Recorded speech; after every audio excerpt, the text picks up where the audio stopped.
time it is. What time it is. Hey, what's up guys? I'm Farmertron Automatic, Brownsville's MC out of Texas. It's been a really good season lately. I've got an album coming up.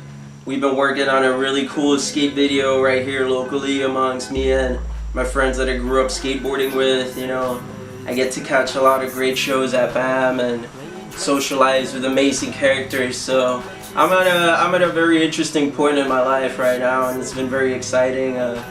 Try to promote, you know, this excitement, the self-love that I feel for what I'm doing. I try to radiate it as much as I can, so my listeners or anybody that's passing by happens to catch a glimpse of me, you know, catches that, and hopefully, you know, they go after what they want to go for. You know, more than anything, I became an artist because I wanted to project that and inspire people to chase after whatever it is. We live in a time where whatever you want to do is so impossible. You know, you got to go out and do something entirely that you don't want to do just to get by, and you know, you don't get to do the things that you really sought after when you were growing up or before you even figure out what you wanted to do. So I feel real lucky that I get to do everything that I love to do: skateboarding, filming, music. I started listening to music seriously, I would say about 6th, 7th grade. I was in middle school. Picked up skateboarding. Skateboarding media came with so much music. You know, at first I was really into bands like Interpol, the Yeah Yeah Yeahs, the Strokes. You know, everything that fell under the indie genre. It's kind of funny, you know. I wasn't entirely into hip hop whatsoever. I could not digest hip hop. I didn't even understand it. I even neglected it because of it, and you know, it was maybe because it was young. It wasn't until I became a little bit older I realized that hip hop is so universal, and it's the best instrument you can use to lay out your message. You know, if you're like me and you have a ton to say, it's perfect. You know, it's completely boundless. It follows no guidelines. People believe there's rules to hip hop, but there isn't. There isn't any rules to it. The first rapper that sort of made a breakthrough was Kanye West, because he wasn't entirely, you know, it wasn't really, you know, thug or gangster. It had a lot of harmonics. He was doing a lot of stuff that was different. You know, I don't really agree with what he's doing now, but his earlier works definitely influenced a lot of what I am today. You know, Wu-Tang, Kid Cudi, the Midwest, Eastern side, you know, that's what, whenever people hear me, they say, oh, you sound like you like that East Coast style, you like that Midwestern stuff. I wouldn't really say that. I like a clear flow. I like articulate words. I like a really good message. I like storytelling. That's something really crucial to an artist. You know, gimmicky and catchy works, but it only works for so long. When I first started, I was jumping on all these indie beats like the XX, you know, Matt and Kim, M83, and that's how I got a lot of people's attention. You know, I didn't mean to take these people's music to disrespect it. It was a good relation point, and a lot of people were saying, oh, like, you're doing something really different. I think I was doing something more unorthodox, trying to find my own stilo when it came to hip-hop.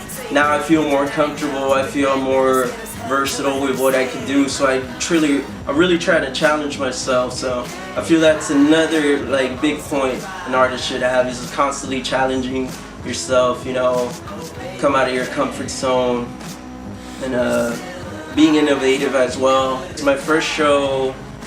It was at Pabloon Saloon, and it was because I'd been showing my friends what I had been writing. You know, I had gone through some really rough stuff, and I'd just be up all night, just not doing anything, just being up and being frustrated, being angry, to the point where I just had to write it down. So I wrote a bunch of stuff down. I started showing my friends, and they liked it, and it was really scary showing them. I'd get really nervous when I'd show them, but there was just something about showing them and like letting everything I had written down out that just made it completely like worth it. And from then things just kept on growing and evolving, and I just told myself that I just had to keep on going. You know, I couldn't stop for anything.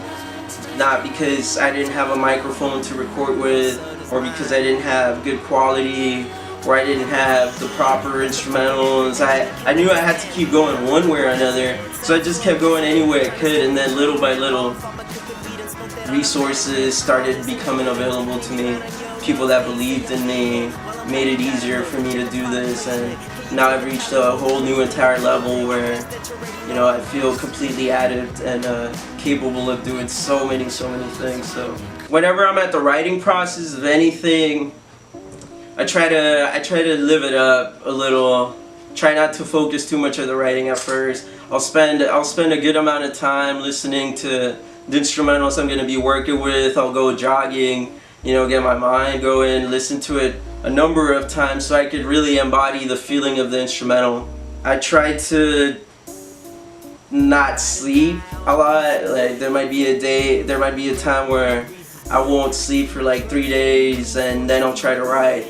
And it's really insane, but it really gets me going when I do that. It's very self-destructive, yeah, but it's really brought a lot of my good stuff out. I really look around at, you know, the misfits. I look around at the people that aren't really accepted. I try to put myself in their shoes.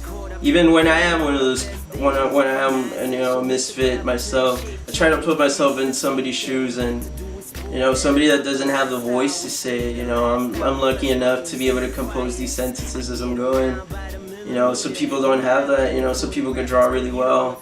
Some people are really good at photography, but, you know, some people can't really talk. So I really hope that the things I write can become the voice for somebody that doesn't have, you know, that will to say it or to bring it out of themselves. I've done a bunch of stuff. I've gotten to do a lot of things, you know, trying to pursue a career as an MC, a career as a performing artist. You know, I've gotten to film videos, I've gotten to perform at crazy parties. I try to involve with myself in all sorts of events, and recently I was at an event called it was an event called Matt's Squabbles. It's a hip-hop event we had here in Brownsville. A rap battle, acapella rap battle. There's no beat, you know, it's just rappers, you know, going back and forth. You get told who your opponent is, and then your job is to find stuff out about them, and, you know, you diss them, you know. You gotta think of ways to counter anything they'll say to you. You gotta really know who you are. So I am clearly not a battle rapper, and I signed up for this. My opponent was a very talented battle rapper, and it was a girl too, a very talented femc, and she just turned me to puree, man. She handed me on a silver platter from my own town, laid me to rest very properly.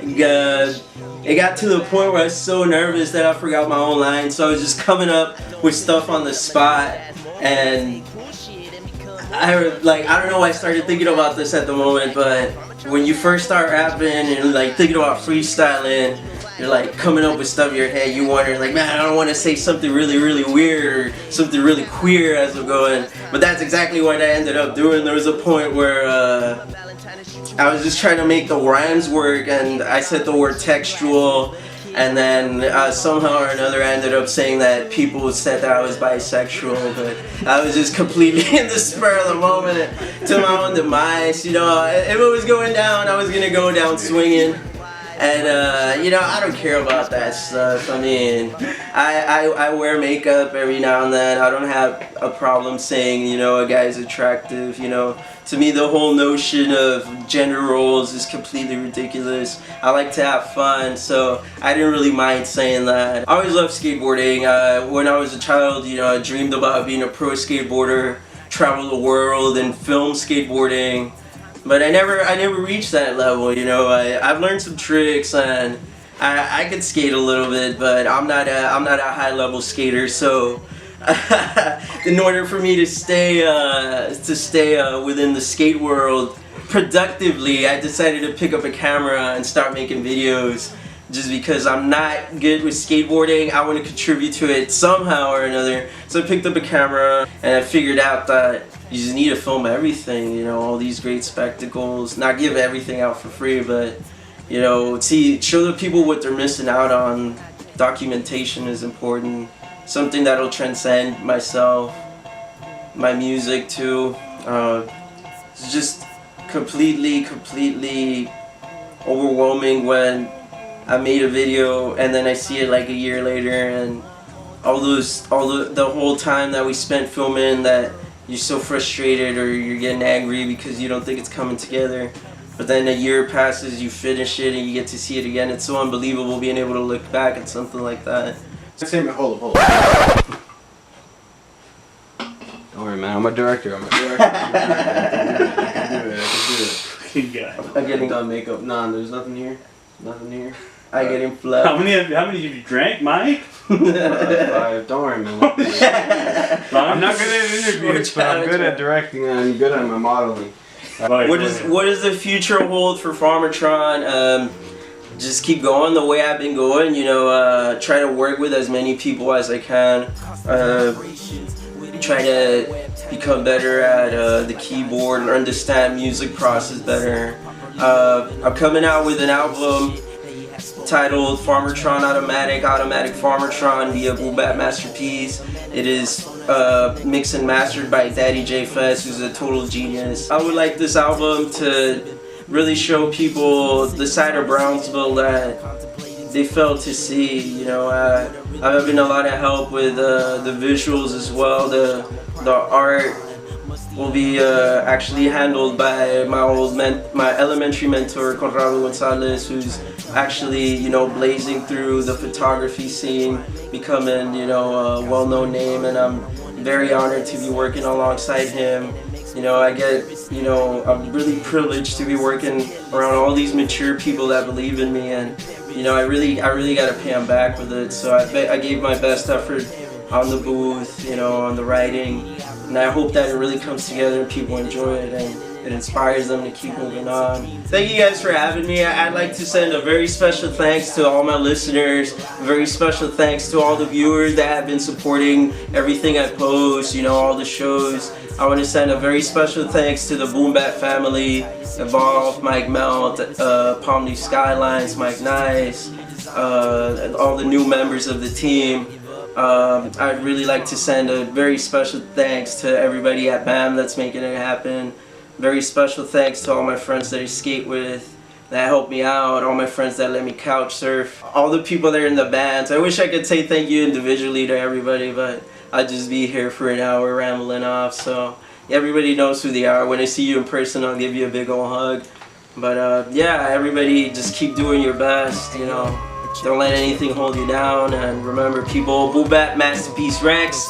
This was Farmertron Automatic. I'll catch you guys at the next one. I come to terms that I really hate your guts, and it kinda hurts, but I gotta say it is a must. We run from love, then to me just trying to bust a nut, and I busted out, but you accustomed to you have enough.